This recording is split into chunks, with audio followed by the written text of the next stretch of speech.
U.S. Space Force readies first of its kind military exercise in Earth's orbit. Now, these are combat exercises they're going to be doing. Let's take a look at some of the details behind this. The United States military branch for possible conflicts outside the Earth will soon etch history by conducting the first ever in-orbit combat exercise.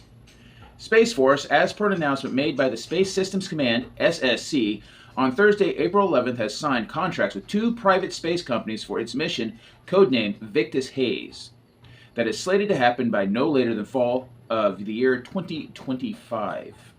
As per the Space Systems Command, it has signed contracts with Rocket Lab National Security and True Anamoly for providing space vehicles capable of rendezvous and proximity operations, RPO for short, as well as command and control centers to support mission Victus Haze.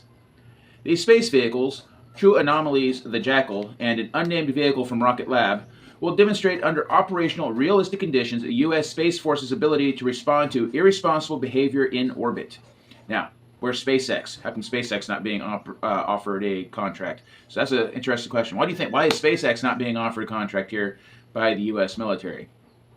As per a Space Force statement, Defense Innovation Unit, DIU, has awarded a $32 million contract to Rocket Lab's National Security SpaceWorks, or Space WERX, will award a contract to True Anamoly, it added. The mission will require a total of $60 million, of which the government will fund $30 million, while the remaining $30 million True Anamoly will leverage from internal private capital.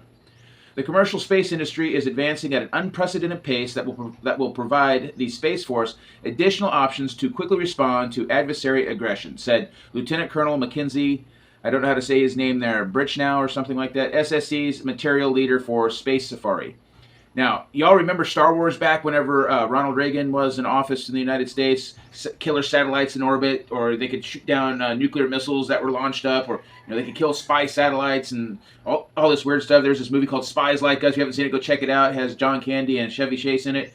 That was a cool movie where they had like the satellite system, and they were like tasked to launch a Soviet nuclear missile so they could test the Star Wars system against this. It's a cool movie. But anyhow, it's just amazing. This stuff for Space Force has actually been around a lot longer than people might want to realize.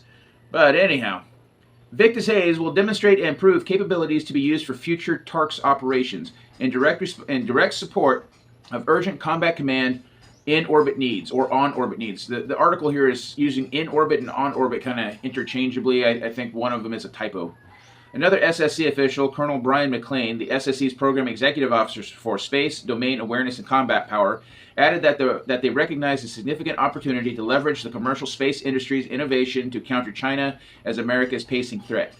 The United States has the innovative space industry in the world. Victus Haze will demonstrate under operational realistic conditions or ability to respond to irresponsible behavior in orbit. So, the future is now, everybody. You all remember that movie there where they go fight the bugs in space and they're recruiting people? Is it really because of internal threats here on Earth? Or is there external threats out there we need to be ready for? What do y'all think? Do you think this is cool that the future is now? Or does it kind of freak you out? Or does it kind of peeve you off that so much money is being spent on stuff like this? Let me know in the comment what your opinions are.